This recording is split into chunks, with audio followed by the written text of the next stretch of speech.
بسم اللہ الرحمن الرحیم۔ پہلا سوال ساجد صاحب کا ہے جو صوبہ بہار انڈیا سے بات کر رہے ہیں۔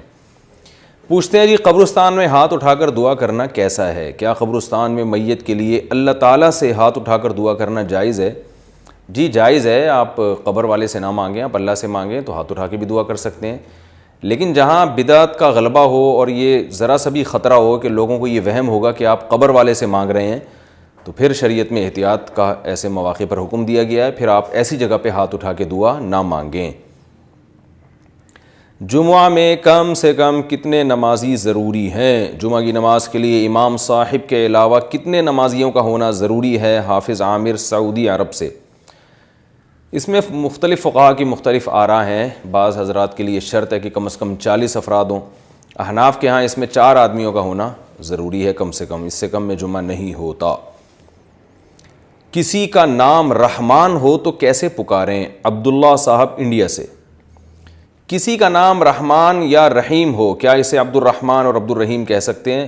بہتر تو یہی ہے کہ عبد الرحمن یا عبد الرحیم کہیں، لیکن اگر رحمان بھی کہہ دیا جائے تو یہاں مضاف محذوف ہوتا ہے، یعنی نیت میں عبد الرحمن ہی ہوتا ہے، تو ان شارٹ اس کو رحمان بھی کہا جا سکتا ہے، البتہ بہتر نہیں ہے، اور رحیم بھی کہہ سکتے ہیں۔ کیا بسم اللہ قرآن مجید کی آیت ہے؟ ہارون صاحب، محمد ہارون صاحب انڈیا سے پوچھتے ہیں، قرآن مجید کو بسم اللہ الرحمن الرحیم سے شروع کیا جاتا ہے، کیا یہ بسم اللہ قرآن مجید کی آیت ہے یا نہیں؟ جناب قرآن مجید بسم اللہ قرآن مجید کی آیت ہے 2 جگہ۔ ایک تو سورہ نمل میں جہاں سلیمان علیہ السلام کا خط اللہ نے ذکر کیا ہے، انہو من سلیمان و انہو بسم اللہ الرحمن الرحیم۔ سورہ نمل میں آتا ہے کہ ملکہ سبا نے یہ کہا کہ سلیمان کا خط آیا ہے، اور وہ اس کا مضمون یہ ہے کہ یہ سلیمان کی طرف سے اور بسم اللہ الرحمن الرحیم سے ہے، تو یہ والی بسم اللہ تو قرآن کا حصہ ہے۔ یہ جو ہر سورت کے شروع میں بسم اللہ لکھی جاتی ہے، یہ لا علی التعیین قرآن کی آیت ہے۔ کیا مطلب؟ یعنی ایک دفعہ والی بسم اللہ تو قرآن کی آیت ہے، مگر اس کی کوئی جگہ متعین نہیں ہے۔ جب نئی سورت آپ شروع کرتے ہیں تو وہ والی قرآن کی آیت اس سورت کے شروع میں لے آتے ہیں، یعنی ہوتی ہے قرآن کی آیت ہے، مگر ہر سورت سے پہلے جو بسم اللہ لکھی ہوئی ہے تو وہ ہر سورت سے پہلے جتنی دفعہ بسم اللہ لکھی ہوئی ہیں وہ ساری بسم اللہ نہیں، بلکہ ایک دفعہ بسم اللہ قرآن کی آیت ہے۔ وہی ایک بسم اللہ آپ کبھی سورہ فاتحہ سے پہلے پڑھ رہے ہوتے ہیں، کبھی سورہ بقرہ سے پہلے اس کو ریپیٹ کرتے ہیں، پھر سورہ آل عمران سے پہلے اس کو ریپیٹ کرتے ہیں، اور وہ والی بسم اللہ آپ سورہ توبہ سے پہلے ریپیٹ نہیں کر سکتے۔ تو وہ ایک آیت ہے بسم اللہ جو ہر سورت میں گھومتی رہتی ہے، تو لیکن لکھی بھی اس لیے ہر سورت سے پہلے ہے تاکہ اس کو بار بار پڑھا جائے، لیکن ہر سورت کا جز نہیں ہے وہ، ہر سورت کا حصہ نہیں ہے وہ۔ سفر کی نماز کیسے قضا کریں گے؟ سفر میں عصر کی نماز قضا ہو جائے تو اس کی قضا 2 رکعت پڑھنی ہوں گی یا 4 رکعت؟ وسیم صاحب انڈیا سے۔ جناب حالت اقامت میں جو نمازیں قضا ہو جائیں، اگر سفر میں ان کی قضا کریں تو پوری کرنی پڑیں گی، اور سفر میں جو نمازیں قضا ہو جائیں اگر حالت اقامت میں ان کی قضا کریں گے تو سفر والی نماز پڑھیں گے، یعنی جو نماز جس کنڈیشن میں قضا ہوئی قیامت تک پھر اس کی کیفیت چینج نہیں ہو سکتی، وہ اسی کنڈیشن میں۔ تو عصر کی نماز اگر سفر میں قضا ہو گئی تو جب آپ مقام پہ اس کی قضا کریں گے تو 2 رکعت پڑھیں گے، 4 نہیں پڑھیں گے۔ لیکن ایک بات یاد رکھیں، اسلام میں نماز قضا کرنے سے بڑا کوئی جرم ہے نہیں۔ اللہ نے 4 کی 2 اسی وجہ سے کی ہیں تاکہ قضا کرنے کی نوبت نہ آئے۔ اسٹوڈنٹ سے مالی جرمانہ لینے کا حکم۔ حافظ حیات اللہ، بھاگلپور انڈیا۔ مدارس میں طلبہ سے جرمانے کے طور پر جو رقم لی جاتی ہے اس کا کیا حکم ہے؟ دیکھیں اسلام میں مالی جرمانہ جائز نہیں ہے، اس پہ چاروں ائمہ کا اتفاق ہے، اور وجہ اس کی وہ صحیح حدیث ہے۔ رسول اللہ صلی اللہ علیہ وسلم نے ارشاد فرمایا، لا یحل مال امرئ مسلم الا بطیب نفس منہ، کسی مسلمان کا مال اس کی دل کی رضا کے بغیر حلال نہیں ہے۔ بعض حضرات ایک حدیث پیش کرتے ہیں کہ آپ صلی اللہ علیہ وسلم نے فلاں کو سزا کے طور پر ان کے مال کو جلانے کا حکم دیا، تو علماء نے فرق کیا ہے، ایک تعزیر بالمال ہوتی ہے، ایک تعزیر فی المال۔ تعزیر بالمال کا مطلب بطور سزا اس سے پیسے لیے جائیں، یہ جائز نہیں ہے، سوائے چند مواقع پہ جو قصاص میں دیت ہے یا جو مختلف دیتیں اللہ نے رکھی ہیں وہ ایک خلاف قیاس ہیں، اس کے علاوہ سزا کے طور پر کسی سے پیسے نہیں لیے جا سکتے جو شریعت کا حکم ہے۔ ہاں نبی صلی اللہ علیہ وسلم نے کسی کا مال ہلاک کیا ہے، ہلاک کرنا اور ہے، اس سے پیسے لے کے استعمال کرنا الگ چیز ہے، تو وہ ہلاک کرنے کا حکم بھی بعض فقہا کی رائے ہے کہ وہ منسوخ ہو چکا ہے. لیکن پیسے بطور سزا کے کسی سے لے لینا، یعنی کسی نے کوئی جرم کیا آپ اس سے پیسے لے لیں، تو شریعت میں اس کی اجازت نہیں ہے. البتہ بہت سے فقہا نے اس بارے میں اس دور میں امام مالک کے قول پہ فتویٰ دیا ہے. وہ قول یہ ہے کہ آپ کسی سے بطور جرمانے کے پیسے لے کے استعمال تو نہیں کر سکتے، لیکن اس بات کا آپ کسی کو پابند بنا سکتے ہیں کہ اگر فلاں شخص نے آپ کی پیمنٹ وقت پہ ادا نہیں کی تو وہ اپنے اوپر لازم کرے کہ میں پھر اتنے پیسے صدقہ کروں گا. تو وہ خود بھی صدقہ کر سکتا ہے اور آپ کو بھی وکیل بنا سکتا ہے، آپ اس سے صدقے کے پیسے لے کے صدقہ کر دیں. اب چونکہ اس زمانے میں لوگوں میں یہ رواج نہیں ہے کہ کسی کی قیمت وقت پہ ادا کریں، اسکول کی فیسیں وقت پہ ادا نہیں کرتے. اب اگر اسکول کی فیس کسی نے وقت پہ ادا نہیں کی یا مدرسے میں پڑھ رہا ہے، مدرسے کی فیس وقت پہ ادا نہیں کی، تو اگر آپ اس پہ پینلٹی نہیں لگاتے تو جسمانی سزا تو دے نہیں سکتے نا. اس کو ایف آئی آر تھوڑی کٹوائیں گے کہ اس نے میری فیس نہیں دی ہے، تو وہ تو اسکول ہی ٹھپ ہو جائے گا، بند ہو جائے گا. اور اگر آپ کوئی بھی پیسے، کوئی سزا بھی نہیں دیتے، نہ کوئی پیسے لیتے ہیں، تو وہ لوگ پھر ٹائم پہ فیسیں ادا نہیں کرتے. تو اس لیے بہت سے علماء نے، جس میں حضرت اقدس حضرت مفتی تقی عثمانی صاحب، جن کو اللہ تعالیٰ نے مالی معاملات میں، ویسے بھی اللہ نے ان کو بہت نوازا ہے، تو مالی معاملات میں اور خرید و فروخت کے مسائل میں تو پوری دنیا ان کو مانتی ہے، ان کی بھی ذاتی رائے یہی ہے. اور اس پہ ہمارے اور بھی دیگر بڑے بڑے بر صغیر کے اکابر نے فتویٰ دیا ہے کہ بوقت ضرورت امام مالک کا قول لیا جا سکتا ہے. اور وہ قول کا مطلب یہ ہے کہ مدرسہ لیٹ فیس پہ یا اسکول جو ہے لیٹ فیس پہ، کہ آپ فیس وقت پہ ادا نہیں کریں گے تو آپ ہمیں صدقے کے لیے رقم دیں گے، جو رقم ہم استعمال نہیں کریں گے لیکن ہم وہ رقم چیریٹی کر دیں گے. تو جو اسلامک اسکول ہیں ان میں اسی پر عمل ہو رہا ہے کہ جو طلبہ وقت پہ فیس ادا نہیں کرتے تو اگلے مہینے ان پہ جرمانہ لگتا ہے، لیکن وہ جرمانہ اسکول کے پروفٹ میں نہیں جاتا، بلکہ اسکول والوں پر لازم ہوتا ہے کہ وہ چیریٹی کریں، وہ صدقہ کر دیں، وہ کسی بھی خیر کے کام میں لگا دیں. اسلامک بینکنگ میں بھی یہی ہو رہا ہے، جتنے بھی اسلامک بینک ہیں، کہ آپ اگر وقت پہ قسط ادا نہیں کرتے بینک کی تو بینک جرمانہ لگاتا ہے، لیکن وہ جرمانہ بینک کے پروفٹ میں نہیں ہوتا بلکہ وہ چیریٹی ہوتا ہے، اور شرعی ایڈوائزر کی نگرانی میں پھر وہ بینک اس کو صدقہ کرتا ہے. تو اس کی امام مالک کے قول کے مطابق گنجائش ہے. تو اس گنجائش پر عمل اس لیے کہ وقت کی ضرورت بن چکی ہے، اگر آپ یہ نہیں لگاتے تو وہ لوگ جو ہے وہ کوئی بھی وقت پہ قیمت ادا نہیں کرے گا. اگر رکوع میں جا کر، ہاں لیکن یہ اس صورت میں ہے کہ وقت پہ پیمنٹ ادا نہ کر رہا ہو، لیکن ویسے طلبہ کو سزا دینے کے لیے ان سے پیسے لینا، اس کی میرا خیال ہے ابھی بھی کوئی گنجائش نہیں ہے. طلبہ کو سزا دینے کے لیے ایک اعتدال کی حد تک ان کو جسمانی سزا، چھوٹی موٹی تھوڑی بہت جسمانی سزا تو دی جا سکتی ہے، ان سے پیسے نہیں لیے جا سکتے.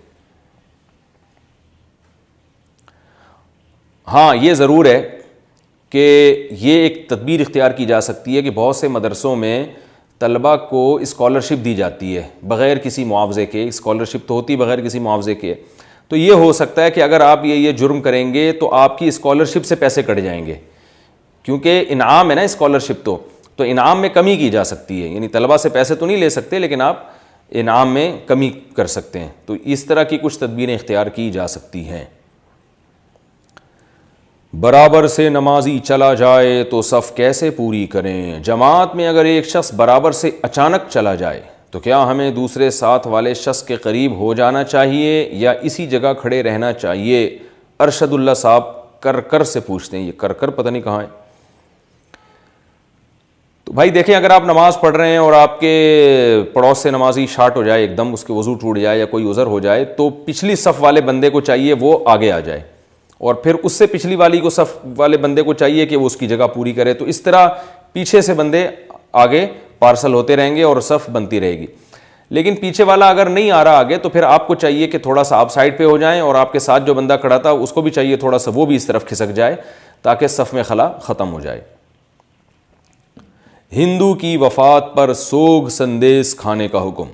ہندوستان میں غیر مسلم ہندو جب مر جاتے ہیں تو ان کے گھر سے سوگ سندیس آتا ہے، اس کا گوشت کھانا چاہیے یا نہیں؟ محمد سعید بہار انڈیا سے، صوبہ بہار انڈیا سے. بھائی دیکھیں، مذہبی رسومات میں شرکت جائز نہیں ہے. میت کے موقع پہ جو رسومات ہوتی ہیں وہ مذہبی ہوتی ہیں، تو اگر وہ کھانا اس موقع پر بھیج رہے ہیں تو آپ اس کو صدقہ کر دیں. ویسے بھی گوشت جب کسی غیر مسلم کے گھر سے آئے گا تو پھر اس میں یہ تحقیق بھی کرنی پڑتی ہے، خاص طور پر جب کنٹری بھی غیر مسلم ہو تو پھر یہ بھی تحقیق کرنی پڑتی ہے کہ گوشت حلال طریقے سے ذبح ہوا بھی ہے کہ نہیں ہوا. تو اس لیے آپ کو چاہیے کہ اس سے اجتناب کریں. آپ شادی 2 سال بعد ہو تو کیا ایجاب و قبول کر کے نکاح کر سکتے ہیں؟ مریم صاحبہ انڈیا سے پوچھتی ہیں میری شادی طے ہو چکی ہے، میرے گھر والے 2 سال بعد ہماری شادی کرائیں گے، لیکن ہم دونوں نے آپس میں ایجاب و قبول کر لیا ہے، تو کیا ہمارا نکاح ہو چکا ہے؟ کیونکہ ہم بات کرتے ہیں تو گناہ کا ڈر تھا، اس لیے آپس میں ایجاب و قبول کر لیا ہے۔ دیکھیں، اگر لڑکا لڑکی کا ہم پلہ ہو، کفو ہو، اور 2 گواہوں کی موجودگی میں لڑکی نے ایجاب و قبول کر لیا، گواہ بھی اس ایجاب و قبول کو سن رہے تھے، تو یہ نکاح ہو گیا ہے۔ لیکن ایسا کرنا مناسب ہے یا نہیں؟ تو عام حالات میں تو ایسا کرنا مناسب نہیں ہے، والدین کی پرمیشن کے بغیر اس سے بڑے مسائل کھڑے ہوتے ہیں۔ بعض کنڈیشن ایسی ہوتی ہیں کہ جہاں کیا جا سکتا ہے، تو میں ابھی یہ تو آپ کو مشورہ نہیں دوں گا کہ آپ نے اچھا کام کیا یا برا کام کیا، یہ تو کسی کے حالات جب تک سامنے نہ آئے انسان مشورہ نہیں دے سکتا، لیکن اس کو اپریشیٹ بہرحال نہیں کیا جائے گا، کیونکہ اس میں بعض دفعہ لڑکیوں کو نقصان ہوتا ہے۔ لیکن بہرحال مسئلہ یہ ہے کہ اگر لڑکا آپ کا ہم پلہ اور کفو ہے اور پھر اس طرح سے آپ نے نکاح کر لیا ہے، 2 گواہ بھی سن رہے تھے، تو پھر نکاح ہو گیا ہے۔ گٹار بجانا جائز ہے یا نہیں؟ محمد شاکر، جائز نہیں ہے۔ محمد شاکر صاحب، نام کنٹری نہیں لکھا انہوں نے، کہاں سے بات کر رہے ہیں۔ داڑھی کٹی ہوئی ہو تو نماز صحیح ہو جائے گی؟ اگر داڑھی کٹی ہوئی ہو تو پینٹ شرٹ پہن کر نماز ہو جاتی ہے یا نہیں؟ محمد شاکر، دوبارہ محمد شاکر صاحب اپنی لوکیشن نہیں بتا رہے، پتہ نہیں گھبرا رہے ہیں یہ۔ بھائی، داڑھی کاٹنا یا مونڈنا گناہ کبیرہ ہے۔ نبی صلی اللہ علیہ وسلم نے فرمایا خالف الیہود والنصارى، یہود و نصارہ کی مخالفت کرو اور داڑھی بڑھاؤ۔ تو اس لیے یہ صحیح حدیث کی مخالفت ہے۔ کوئی ایک صحابی، کوئی ایک پیغمبر آپ نہیں دکھا سکتے جن کی داڑھی چھوٹی ہو یا منڈی ہوئی ہو۔ یہ تو چند سو یعنی 150-200 سال پہلے ایک بدعت شروع ہوئی ہے مسلمانوں میں، اس سے پہلے کوئی اس کا تصور نہیں کر سکتا تھا۔ تغییر خلق اللہ ہے، اللہ کی تخلیق کو بگاڑنا ہے، لہذا یہ کبیرہ گناہ ہے، لیکن نماز بہرحال ہو جاتی ہے۔ نامحرم کو چھینک کا جواب دینا کیسا ہے؟ اگر کوئی نامحرم الحمدللہ کہے تو کیا ساتھ بیٹھے شخص کو جواب میں یرحمک اللہ کہنا چاہیے یا نہیں؟ امان سعید لکھنؤ سے۔ دیکھیں، رسول اللہ صلی اللہ علیہ وسلم کی صحیح حدیث ہے کہ اگر کوئی چھینک کر الحمدللہ کہے تو آپ اس کو یرحمک اللہ کہو، تو اس میں آپ صلی اللہ علیہ وسلم نے محرم یا نامحرم کا کوئی فرق نہیں کیا۔ تو اس حدیث کے ظاہر سے یہ پتہ چلتا ہے کہ اگر کوئی عورت نے، کوئی نامحرم بھی کیوں نہ، اس نے اگر الحمدللہ کہا ہے تو آپ جواب میں یرحمک اللہ کہیں۔ عورت کو جب کہا جاتا تو یرحمک اللہ نہیں بلکہ یرحمک اللہ۔ کیا 3D اینیمیشن بنانا جائز ہے؟ میں گرافک ڈیزائنر ہوں، کیا 3D کیریکٹر بنانا اور اسے اینیمیٹ کرنا جائز ہے یا نہیں؟ ظفر صاحب سعودی عرب سے۔ جناب، یہ جو کارٹون بنائے جاتے ہیں یا کردار بنائے جاتے ہیں نا 3D پہ، دیکھیں ایک تو ڈیجیٹل تصویر وہ ہوتی ہے کہ جو اللہ کا بنایا ہوا انسان ہے اسی کو آپ کیمرے کی اسکرین پہ دکھا رہے ہیں۔ اس کے جائز ہونے پر تو کم از کم مجھے بہرحال اطمینان ہے، اور بھی بڑے بڑے علماء کو، کیونکہ اس میں مزاحات لخلق اللہ نہیں ہے، اللہ کی تخلیق کی مشابہت نہیں ہے۔ لیکن جب آپ خود سے ایک تصویر کو کمپیوٹر کی اسکرین پہ ڈیزائن کرتے ہیں تو اس میں ایک گڑبڑ یہ آ رہی ہے کہ یہ تو مزاحات لخلق اللہ، کیونکہ حدیث میں آتا ہے کہ تصویر بنانے والے سے کہا جائے گا قیامت کے دن کہ اس میں روح پھونکو، تو اس لیے کہ تم نے اللہ کی نقل اتاری ہے تو اب اس میں جان بھی ڈالو۔ تو مجھے یہ جو کارٹون بنانے والے جو حضرات ہیں یا اس طرح کے جو خود سے کردار بناتے ہیں، یعنی ایک انسان دنیا میں ہے نہیں، اس کو نہیں کیمرے کی اسکرین پہ لایا جا رہا بلکہ اس جیسی شکل اپنے ہاتھ سے بنائی جا رہی ہے، تو مجھے اس کے جواز، اس پہ کے جائز ہونے کے پہ فتویٰ دیتے ہوئے بہرحال ڈر لگتا ہے، کیونکہ اس میں تو مزاحات لخلق اللہ، یعنی مزاحات لخلق اللہ کا مطلب اللہ کی تخلیق کی مشابہت۔ تصویر کے حرام ہونے کی جو وجہ نبی صلی اللہ علیہ وسلم نے بتائی ہے وہ اللہ کی تخلیق کی مشابہت ہے، تو اس لیے اس دلیل کو دیکھا جائے تو یہ بالکل ناجائز ہونا چاہیے۔ لیکن دیگر علماء جو اس کو جائز کہتے ہیں، جس میں دارالعلوم کرنگی کے بڑے علماء بھی ہیں، ان سے بھی میری اس موضوع پر بات ہوئی، تو وہ اس کو جائز سمجھتے ہیں، اور اس کی دلیل وہ یہ دیتے ہیں کہ اگرچہ اس میں مزاحات لخلق اللہ ہے، مگر تصویر کی ڈیفینیشن یہ ہے کہ جس میں قرار ہو، کوئی پرنٹڈ ہو۔ یہ جو لہریں ہیں نا، ریز، یہ تو ایک یعنی سی ڈی میں یا کمپیوٹر کی ہارڈ ڈسک میں یہ جو ہے وہ ڈیجیٹل فارم میں ہوتی ہیں، 0101 کے فارم میں، اور جب اسکرین پہ آتی ہیں تو یہ ریز ہوتی ہیں، ان کو قرار نہیں ہوتا۔ تو جب قرار نہیں ہوتا تو تصویر کی تعریف اس پہ صادق ہی نہیں آتی ہے۔ تو صرف مزاحات لخلق اللہ ہونا کافی نہیں ہے، بلکہ مزاحات لخلق اللہ جو تصویر کے ساتھ ہو، یعنی تصویر بھی ہو اور پھر مزاحات لخلق اللہ ہو، تو وہ اس کو بہت سے علماء، میں نے دارالعلوم کرنگی کے جو بعض حضرات سے میرا رابطہ ہوا، انہوں نے اس کو اس بیس پہ جائز کہا ہے کہ کارٹون کی جو تصویر ہے اس بیس پہ جائز ہے. تو دونوں طرف دلائل ہیں، تو اس لیے بڑے بڑے علماء اس کو جائز بھی کہتے ہیں. تو ان کی رائے پر آپ عمل کر کے اس کا استعمال کر سکتے ہیں، اور احتیاط والا پہلو اختیار کریں تو وہ زیادہ بہتر ہے. قرآنی فعل کی شرعی حیثیت، قرآنی فعل کی شرعی حیثیت، زوجہ ہلال رضا 2 نفل پڑھ کے اللہ تعالیٰ سے رہنمائی کی دعا کر کے قرآن پاک کھول کر جو عمل کیا جاتا ہے جسے قرآنی فعل نکالنا کہا جاتا ہے، اس کی شریعت میں کیا حیثیت ہے؟ کوئی حیثیت نہیں ہے، بدعت عمل ہے، بالکل کوئی حیثیت نہیں ہے، اور اس سے کچھ بھی حاصل نہیں ہوگا، غلطی ہوگی آپ کو. تو ویسے 2 رکعت پڑھ کے استخارے کی دعا مانگیں اور پھر کریں وہی جو آپ کے دماغ میں آ رہا ہے. کپڑوں کے ذریعے زکوٰۃ دینا، کیا لنڈے کے کپڑے پیسوں سے خرید کر زکوٰۃ کے طور پر دیے جا سکتے ہیں؟ مناہل فرید کوہاٹ. جی دیے جا سکتے ہیں. لنڈا بازار ایسی جگہ ہے جہاں ہر آدمی جاتا ہے. تو لنڈا بازار ایسی جگہ ہے جہاں سے آپ کپڑے لے کر آ کے دھو دھا کے اس کو صاف کر دیں، پتہ ہی نہیں چلتا کہ طارق روڈ سے خریدیں، ڈیفینس سے خریدیں یا لنڈا بازار سے خریدیں. تو لیکن بہرحال جتنی زکوٰۃ بنتی ہے اس کی ویلیو بہرحال ہونی چاہیے، اتنی مالیت کے کپڑے ہوں. بنات کے مدرسے میں استاذ کیسے پڑھائے؟ بنت ولی لاہور. اگر بنات کے مدرسے میں استاد پردے کے پیچھے سے پڑھائے تو اس طرح استاد سے پڑھنا کیسا ہے؟ بنات کے مدرسے میں استاد کیسے پڑھائے؟ بنت ولی لاہور سے. اگر بنات کے مدرسے میں استاد پردے کے پیچھے سے پڑھائے تو اس طرح استاد سے پڑھنا کیسا ہے؟ اگر کسی کے شیخ اس طرح پردے کے خلاف ہوں تو کیا اسے وہ مدرسہ چھوڑ دینا چاہیے؟ بھائی دیکھیں، جو شیخ سے جن کا اصلاحی تعلق ہے نا، تو وہ شیخ ہی سے ہدایت لیا کریں. شرعی مسئلے کی لحاظ سے تو جائز ہے پڑھانا، لیکن اب کسی کے ذاتی حالات تو شیخ زیادہ اچھی طرح جانتا ہے نا. شیخ کو پتہ ہوتا ہے کہ اس سے اس کو نقصان ہو سکتا ہے. تو اگر شیخ کا خیال یہ ہے آپ کے شیخ کا کہ آپ کو اس سے نقصان ہو سکتا ہے، تو پھر شیخ کی بات اصلاحی معاملات میں ماننی چاہیے. لیکن بہرحال فی نفسی عمل جائز ہے اگر فتنے کا اندیشہ نہ ہو. لیکن بہتر یہی ہے کہ خواتین کو خواتین پڑھائیں، جو عالمہ خاتون بنتی ہیں وہ پڑھائیں، اور مردوں کو مرد پڑھائیں. لیکن مدارس میں اتنی جو بنات کے مدرسے ہیں وہاں اتنی فیمیل ٹیچرز ملتی نہیں ہیں، اور بعض ملتی ہیں تو ان کی استعداد اچھی نہیں ہوتی، تو مجبوراً پھر میل ٹیچرز کو پڑھانا پڑتا ہے. بیوی عدالتی خلا کب لے سکتی ہے؟ مسز نعیم جہلم سے. کیا عدالت سے خلا لینا جائز ہے یا ناجائز؟ اگر جائز نہیں ہے اور شوہر اسے ذلیل کرنے پر تلا ہوا ہے اور طلاق بھی نہیں دیتا تو ایسی عورت کو کیا کرنا چاہیے؟ دیکھیں، عدالت سے جو خلا لیا جاتا ہے 99% عدالتیں اس میں شرعی حکام کا خیال نہیں کرتی، جس کا نتیجہ یہ نکلتا ہے کہ وہ خلا کالعدم ہوتا ہے. تو اس سے عورت کے مسائل حل نہیں ہوتے. تو بہتر یہ ہے کہ عورت کو چاہیے کسی بڑے دینی ادارے سے رابطہ کرے، سوال لکھ کے دے کہ میرے شوہر میں یہ مسائل ہیں اور میں اپنے شوہر سے اپنا نکاح ختم کرنا چاہتی ہوں. پہلے تو یہ بتائیں اس بیس پہ کیا میرے لیے نکاح ختم کرانا جائز ہے یا نہیں جائز ہے، تو میرے لیے نکاح ختم کرانے کا طریقہ کیا ہوگا. تو آپ کو جو پروسیس بتائیں اس پر عمل کریں. نوجوان لڑکوں پر مشتمل کارٹون یا شو دیکھنا. میں 1 سال سے شرعی پردہ کرتی ہوں، کیا میں کارٹون دیکھ سکتی ہوں جس میں بوائز بھی ہوتے ہیں؟ نیز بچیوں کا شو جس میں 10 سے 16 سال کے لڑکے لڑکیاں ہوتے ہیں، کیا میں وہ دیکھ سکتی ہوں؟ میں حبیبہ شارجہ سے. دیکھیں، کارٹون دیکھنے میں تو اس لیے حرج نہیں ہے کہ وہ تو لڑکے نہیں ہوتے، وہ تو لڑکوں کے کارٹون ہوتے ہیں. لیکن باقی جو آپ نے یہ کہا 10 سے 16 سال کے لڑکے لڑکیاں شو میں ہوتے ہیں، شو اگر جائز ہے اور کوئی ایسے اس میں میوزیکل شو ٹائپ کی چیز نہ ہو تو اس کو اس شرط سے دیکھنا جائز ہے کہ آپ کو فتنے کا اندیشہ نہ ہو. لیکن میں آپ کو ایک مشورہ دوں گا کہ بہتر یہی ہے کہ آپ اس میں احتیاط کریں، نہ دیکھیں تو یہ زیادہ تقویٰ کے زیادہ قریب ہے. ہر جائز کام کرنے کا نہیں ہوتا، گنجائش ہے.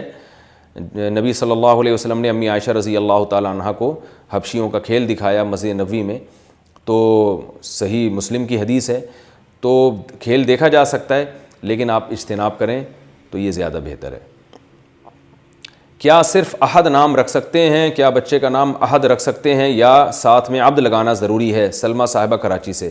جی احد نام بھی رکھ سکتے ہیں. جب احد کی نسبت اللہ کی طرف ہوگی تو اس کا معنی کچھ اور ہوتا ہے، انسان کی طرف ہوگی تو اس کا معنی کچھ اور ہوتا ہے. اللہ کی طرف ہوگی تو مطلب یکتا، یعنی وہ یکتا ہونے میں کامل ہے، اس جیسا کوئی ہو ہی نہیں سکتا. اور جب انسان کو ہم احد کہیں گے تو یکتا کا مطلب ہے کہ منفرد اور یونک، اور یعنی انسانوں میں ایک یکتا ہے، نایاب گویا ایک بچہ پیدا ہو گیا ہے، تو مائیں تو اپنے بچوں کو یہی سمجھتی ہیں کہ مارکیٹ میں اس جیسا بچہ اب تک آیا ہی نہیں ہے، تو ٹھیک ہے، اچھا گمان رکھ کے آپ رکھ سکتی ہیں نام یہ۔ پاک قطر فیملی کی شرعی حیثیت کیا ہے؟ پاک قطر فیملی کے بارے میں وضاحت فرما دیں، کیا یہ جائز ہے یا نہیں؟ وہی سلمہ صاحبہ کراچی سے۔ دیکھیں، پاک قطر فیملی کو دارالعلوم کرنگی کے بڑے بڑے علماء، جن میں حضرت اقدس حضرت مفتی تقی عثمانی صاحب بھی ہیں، جائز سمجھتے ہیں، اور انہی کے فتوے پر بہت سے لوگ عمل کر رہے ہیں۔ ہمارے ہاں جو جامعۃ الرشید ہے، میں تو یہاں جامعۃ الرشید کی رائے نہیں بتاتا، میں تو اپنی رائے بتاتا ہوں، تو مجھے بہرحال میرے چھوٹا منہ بڑی بات ہے، لیکن ہمیں اس کے جواز پر اطمینان نہیں ہے، اور جامعۃ الرشید سے بھی اب تک اس کے جواز کا فتویٰ گیا نہیں ہے، یعنی جامعۃ الرشید کو بھی کچھ اشکالات ہیں اس پر، تو نہ تو ناجائز ہونے کا فتویٰ انہوں نے دیا ہے، نہ جائز ہونے کا فتویٰ دیا ہے، کیونکہ ابھی تک جامعۃ الرشید کو جو اشکالات ہیں اس پر اطمینان نہیں ہے۔ تو جب دو بڑے اداروں کا اختلاف ہو جائے تو پھر عوام کیا کرے؟ عوام کے پاس دو پہلو ہیں، بھئی جس کی رائے پر زیادہ اعتماد ہو اس پر عمل کریں، ورنہ کم از کم اتنا تو ہے کہ احتیاط کا پہلو ہے اور گنجائش کا پہلو ہے، تو آپ جس پہلو کو چاہیں ترجیح دیں۔ گنجائش یہ ہے کہ عوام کو دلائل کا کیا پتہ بیچاروں کو، تو بڑے علماء نے جب جواز کا فتویٰ دیا تو وہ گنجائش کے پہلو پر بھی عمل کر سکتے ہیں اس فتوے کو لے کر، اور احتیاط کا پہلو یہ کہ بڑا ادارہ ابھی تک اس کے جائز ہونے کا قائل نہیں ہے، تو اس لیے احتیاط کے پہلو کو آپ ترجیح دیں تو میرا خیال ہے زیادہ بہتر ہے۔ بھانجی کو فیس کا کہہ کر زکوٰۃ دینا کیسا ہے؟ کیا میں اپنی بھانجی کو اسکول کی فیس کی مد میں زکوٰۃ دے سکتی ہوں؟ میری بہن خلا یافتہ ہیں، وہ جاب کرتی ہیں اور ان کے پاس کچھ زیور بھی ہے، نیز اگر بچے کے نام پر بھی کچھ زیور رکھا ہو تو کیا حکم ہوگا؟ مریم صاحبہ اسلام آباد سے۔ بھائی، جس کے پاس سونے کا زیور ہوتا ہے نا، اس کو زکوٰۃ نہیں دی جا سکتی، کیونکہ آج کل اس کی مالیت اتنی ہو جاتی ہے کہ وہ خود صاحب نصاب بن جاتے ہیں، تو اس لیے ان کو زکوٰۃ نہ دیں۔ اور واقعی اگر غریب ہیں، زیور ویور نہیں ہے، سونا وغیرہ نہیں ہے، اور 52.5 تولے چاندی کے برابر رقم نہیں ہے، تو پھر ان کو زکوٰۃ دی جا سکتی ہے کسی بھی لیول سے۔ آپ گفٹ کہہ کے دے دیں، فیس کے نام پہ دے دیں، لیکن ان کو ہینڈ اوور کرنا ضروری ہے، ان کو یا ان کے کسی وکیل کو۔